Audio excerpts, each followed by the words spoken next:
ദൈവത്തിൻ്റെ പരിശുദ്ധ നാമം വാഴ്ത്തപ്പെടുമാറാകട്ടെ. വീണ്ടും ഒരു ആവശ്യം കൂടെ വർത്തമാനം ശബ്ദ കൂട്ടായ്മയിലൂടെ ദൈവവചനം സംസാരിപ്പാൻ വലിയവനായ ദൈവം സഹായിച്ച കൃപകൾക്കായി നന്ദിയോടെ സ്തോത്രം ചെയ്യുന്നു, സ്തുതിക്കുന്നു.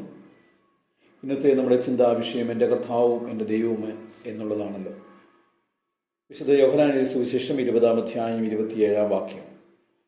പിന്നെ തോമസിനോട്, നിന്റെ വിരൽ ഇങ്ങോട്ട് നീട്ടി എൻ്റെ കൈകളെ കാണുക, എൻ്റെ കൈ നീട്ടി എൻ്റെ വിലാപ്പത്തിടുക, അവിശ്വാസിയാകാതെ വിശ്വാസിയായിരിക്കുക എന്ന് പറഞ്ഞു.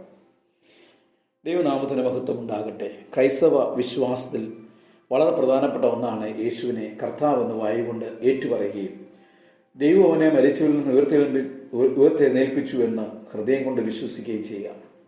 അപ്രകാരം യേശുവിനെ കർത്താവെന്ന് ഏറ്റുപറഞ്ഞ സംഭവമാണ് വിശുദ്ധ യോഹന്നാൻ എഴുതിയ സുവിശേഷം 20-ാം അധ്യായം 27-28 വാക്യങ്ങളിൽ പറഞ്ഞിരിക്കുന്നത്. ഉയർത്ത കർത്താവ് ശിഷ്യന്മാർക്ക് നൽകിയ ആദ്യ പ്രത്യക്ഷത അനുഭവിക്കുവാൻ കഴിയാതെ പോയ തോമസ് സഹശിഷ്യന്മാരുടെ വാക്കുകൾ തള്ളിക്കളഞ്ഞു. മാത്രമല്ല, താൻ വിശ്വസിക്കണമെങ്കിൽ കർത്താവിൻ്റെ കൈകളിലെ ആണിപ്പഴുതുകളിൽ വിരലിടുകയും വിലാപ്പുറത്ത് കൈയിടുകയും വേണമെന്ന് ശഠിച്ചു. ഒരാഴ്ചയ്ക്ക് ശേഷം മറ്റു ശിഷ്യന്മാരോടൊപ്പം തോമസും ഉണ്ടായിരുന്ന സമയത്ത് ഉയർത്ത കർത്താവ് പ്രത്യക്ഷനായി തോമസിനെ വിശ്വാസത്തെ ക്ഷണിക്കുന്നതാണ് ഇന്നത്തെ പ്രധാന ധ്യാന വാക്യം. ഒന്നാമതായിട്ട് നമ്മളിവിടെ കാണാൻ കഴിയുന്നത് വിശ്വാസിയാകാനുള്ളതായ ഒരു ക്ഷണം ഇവിടെ കാണുന്നു. യേശു തോമസിനോട് പറയുന്നത്, നിന്റെ വിശ്വാസ തടസ്സമായത് നീക്കിക്കളയുക എന്നാണ്. അടയാളങ്ങൾ ആവശ്യപ്പെടുന്ന വിശ്വാസം അപൂർണമായ വിശ്വാസന്റെ അടയാളമാണ്. യേശുവിന്റെ വിലാപ്പുറവും കൈകളും പരിശോധിക്കുവാനായി ആവശ്യപ്പെടുമ്പോൾ തോമസ് യേശുവിനെ കണ്ട മാത്രമേ തന്നെ വിശ്വസിക്കുന്നു. ഇന്ന് കുടുംബ ബന്ധങ്ങളുടെ ശിഥിലീകരണത്തിലെ പ്രധാന കാരണം അവിശ്വാസമാണ്. സംശയം എന്ന മഹാരോഗം ദാമ്പത്യത്തെ നരകതുല്യമാക്കുന്നു. ഇല്ലാത്തതിനെ ഉണ്ട് എന്ന് വിശ്വസിക്കുകയും തെറ്റായി മനസ്സിലാക്കപ്പെടുകയും ചെയ്യുന്നതാണ് അവിശ്വാസത്തിന് കാരണം.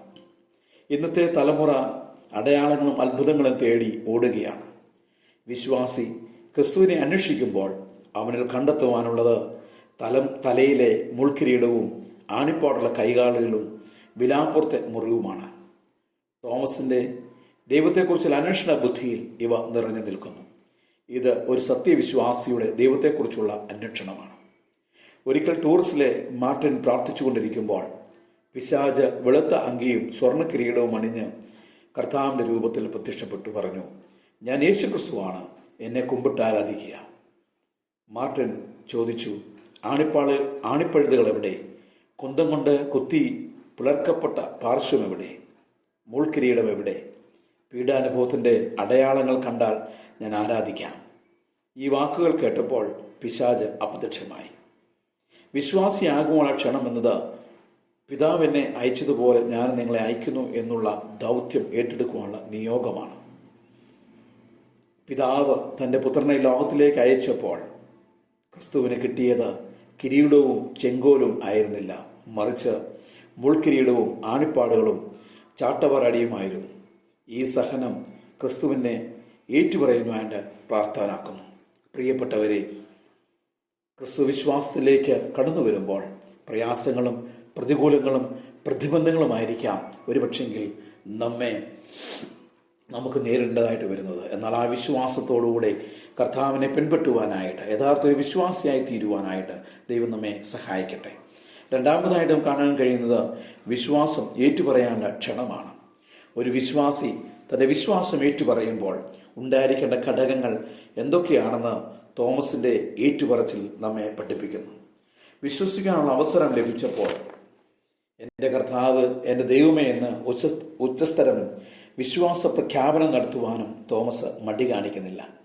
ലഭിച്ച അവസരം ശരിയായ രീതിയിൽ തോമസ് ഉപയോഗിക്കുന്നു. യേശുവേ, അങ്ങന്റെ കർത്താവും ദൈവവുമാണ് എന്നത് വളരെ ആഴമേറിയ ഒരു പ്രഖ്യാപനമാണ്. ലോർഡ് എന്നാൽ യജമാനൻ എന്നാണ്.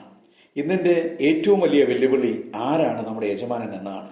യജമാനൻ എന്നാൽ നിയന്ത്രിക്കുന്ന വ്യക്തി എന്നാണ്. ക്രിസ്തു നമ്മുടെ യജമാനനാകണം.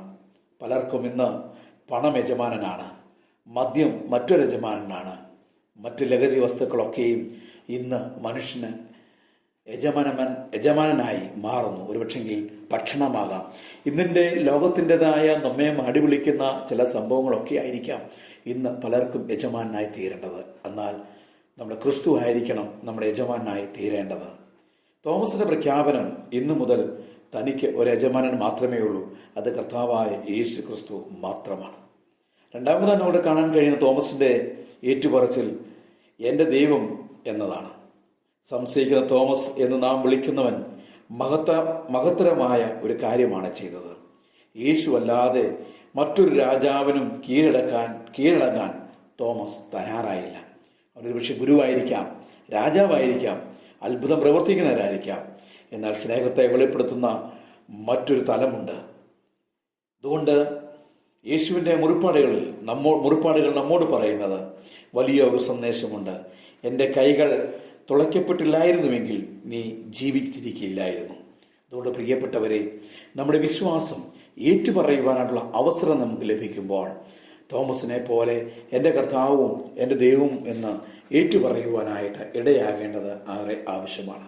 മൂന്നാമതായിട്ട് നമുക്ക് കാണാൻ കഴിയുന്നത് രക്ഷ സ്വീകരിക്കുവാനായി ഏവരെയും ക്രിസ്തു ക്ഷണിക്കുന്നതായി നമുക്ക് കാണാൻ കഴിയുന്നു. എൻ്റെ കൈകളെ കാണുക, നിന്റെ കൈ നീട്ടി എൻ്റെ വിലാപ്പുറത്തിടുക എന്നത് തോമസിന് മാത്രമല്ല, ലോകത്തിലെ സകല മനുഷ്യർക്കുമുള്ള ക്രിസ്തുവിൻ്റെ ക്ഷണമാണ്. ഇന്നത്തെ പഴയ നിയമ പാഠത്തിൽ ഏകദൈവവും ഏകരക്ഷിതാവുമായവൻ സകല ഭൂവാസികളെയും ഇപ്രകാരം ക്ഷണിക്കുകയാണ്. ഞാനല്ലാതെ വേറൊരു ദൈവവും ഇല്ല, ഞാനല്ലാതെ നീതിമാനായ ഒരു രക്ഷിതാവും ഇല്ല. കർത്താവ് പറഞ്ഞു, ഞാൻ ഭൂമിയിൽ ഉയർത്തപ്പെട്ടാൽ എല്ലാവരും എങ്കിലേക്ക് ആകർഷിക്കും. ഇപ്രകാരം വിളിച്ചു പറഞ്ഞ മറ്റൊരു രക്ഷിതാവും ഇല്ല. അതുകൊണ്ടാണ് യേശുവിൻ്റെ ശിഷ്യന്മാർ ശക്തമായി പ്രസംഗിച്ചത്, മറ്റൊരുത്തിലും രക്ഷയില്ല, നാം രക്ഷിക്കപ്പെടുവാൻ ആകാശത്തിന് കീഴിൽ മനുഷ്യരുടെ നൽകപ്പെട്ട വേറൊരു നാമവുമല്ല. സഖറിയ പ്രവാചകൻ മുന്നമേ പറഞ്ഞു, അവൻ കുത്തിയവെങ്കിലേക്ക് നോക്കും. സൗജന്യമായ രക്ഷയിലേക്ക് സ്നേഹത്തോടെ തൻ്റെ മുറിവുകൾ കാട്ടിക്കൊണ്ട് ഏവരെയും കർത്താവ് ക്ഷണിക്കുകയാണ്. സകല ഭൂസീമാവാസികളുമായുള്ളവരെ എങ്കിലേക്ക് തിരിഞ്ഞ് രക്ഷപ്പെട്ടുകൊള്ളുവീൻ. മനുഷ്യന്റെ ഏക രക്ഷകൻ യേശു ക്രിസ്തു ആയതിനാൽ പൗലോസ് പ്രാഗൽഭ്യത്തോടുകൂടെ പറയുകയാണ്, എല്ലാ നാവും യേശു ക്രിസ്തു കർത്താവ് എന്ന് പിതാവായ ദൈവത്തിന്റെ മഹത്വത്തിനായി ഏറ്റുപറയേണ്ടി വരും.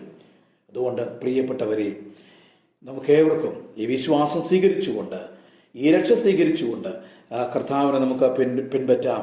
തോമസിനെ പോലെ എൻ്റെ കർത്താവും എൻ്റെ ദൈവമേ എന്ന് ഏറ്റുപറഞ്ഞുകൊണ്ട് നമുക്ക് മുന്നോട്ട് പോകാം. അതിനായി ദൈവം തൻ്റെ പരിശ്രമ മുഖാന്തരം നമ്മെ ഓരോരുത്തരെയും സഹായിക്കുകയും അനുഗ്രഹിക്കുകയും ചെയ്യുമാറാവട്ടെ. ഇങ്ങനെ ഒരു അവസരം ഒരുക്കി തന്ന വർത്തമാന ശബ്ദ കൂട്ടായ്മയുടെ എല്ലാ അഡ്മിൻസിനോടുമുള്ളതായ നന്ദിയും സ്നേഹത്തെയും ഒരിക്കൽ കൂടെ അറിയിച്ചുകൊണ്ട് എൻ്റെ വാക്കിൽ നിന്ന് ഞാൻ വിരമിക്കുന്നു. ദൈവം നമ്മെ ധാരാളമായി അനുഗ്രഹിക്കട്ടെ. ആമേൻ.